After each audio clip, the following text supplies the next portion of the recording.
দর্শক, আজ স্বৈরাচার পতন দিবস। প্রায় ১৬ বছর ফ্যাসিস্ট আওয়ামী লীগ সরকারের শাসনামলে ফুলানো ফাঁপানো অর্থনীতি ভার বইছিল জনতা। এখন অর্থনীতিবিদরাই বলছেন বৈষম্য, লুটপাটতন্ত্র, বিদেশে অর্থ পাচার এবং মূল্যস্ফীতিতে জনগণের নাভিশ্বাস উঠাইছিল সেই সরকারের পতনের কারণ। এসব নিয়ে আমরা শুনবো অর্থনীতিবিদ প্রফেসর ডক্টর মোহাম্মদ আজম খানের কথা। ডক্টর মোহাম্মদ আজম খান, আপনাকে স্বাগত একাত্তরে। প্রথমে যে বিষয়টি জানতে চাইবো যে স্মৃতি ঘেঁটে পতিত আওয়ামী লীগ সরকারের আমলের অর্থনীতি কিভাবে বিশ্লেষণ করবেন আপনি? ধন্যবাদ আপনাকে। একটা জিনিস আমাদের সবাইকে খেয়াল রাখতে হবে, আমরা যদি একটা দেশের অর্থনীতিকে বা একটা দেশকে যদি একটা গাড়ি হিসেবে কল্পনা করি, সে গাড়ির ড্রাইভিং সিটে থাকে হচ্ছে রাজনীতিবিদ। রাজনীতিবিদদের সঠিক সিদ্ধান্ত, রাজনীতিবিদের সঠিক কার্যক্রম একটা দেশের অর্থনীতিকে ভালো মন্দ দুটো দিকেই নিয়ে যেতে পারে। এরকম উদাহরণ অনেক আছে। যেমন আমরা মালয়েশিয়ার মাহাথির মোহাম্মদের কথা সহ অনেক দেশেই এরকম একজন রাজনীতিবিদের নেতৃত্বে একটা অর্থনীতিকে অনেক দূর নিয়ে যাওয়ার সফলতা গাথা, অনেক ইতিহাস আমাদের সামনে রয়েছে। তো আমাদের দেশে গত ১৬ বছরে যে রাজনীতির ধরন আমরা দেখেছি, যে গণতন্ত্রের ধরন আমরা দেখেছি, সেই রাজনীতি দিয়ে এই অর্থনীতিকে কখনোই এগিয়ে নিয়ে যাওয়া সম্ভব হয় নাই। বিশেষ করে আমরা যদি রাজনীতি, আমি আবারও বললাম, হয়তো রাজনীতি এবং অর্থনীতি কিন্তু খুব কাছাকাছি অবস্থান করে।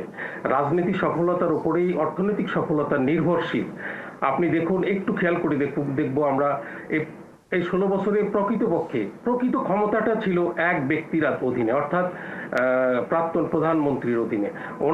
ওনার অধীনে থাকার ফলে বিচার বিভাগ বলেন, অন্যান্য যে সমুদয় বিভাগগুলো উনি ওনার মানে ইঙ্গিতেই সবকিছু হতো আর কি। এখানে বিরোধী দলের স্থান মিনিমাম ছিল না, এবং কেউ যদি কোনো কথা বলতো বিরোধী দল হিসেবে, সে বিরোধী দলের মিনিমাম কোনো মর্যাদা বা তার কোনো প্রভাবই ছিল না সংসদে, ছিল না বাইরে। এমনকি বাইরে যদি কেউ একটু বিরোধী দল করার কারণে যদি মিসিং করা হয়েছে, তার এগেনস্টে রুলিং পার্টির সরকারেরা অনেক রকম নির্যাতন করেছে। অর্থাৎ বিরোধী দলের কণ্ঠস্বর বন্ধ করার জন্য যা কিছু করণীয় সবকিছুই ওনাদের দ্বারা এটা সম্ভব হয়েছে। আর একটা অনেকগুলো জিনিস এখানে বলা যায়। রাজনৈতিকভাবে অনেক রকমের ভুল বারবার হচ্ছিল, সেগুলোকে শুধরাবার মতো তেমন ভালো কোনো লোক ছিল না। সবাই যেন যেত তার উদ্দেশ্য সাধনের জন্য, সবাই তেল দেওয়ার জন্য যেত। এবং যে কোনো আমরা সংসদে শুনেছি, কোনো ব্যাপারে আলোচনা করার আগে কোনো মাননীয় সাংসদ উনি প্রধানমন্ত্রীর পরিবার নিয়ে আধা ঘন্টা কাটিয়ে দিতেন। ওনার বক্তব্যের পুরো অংশটাই সেভাবে।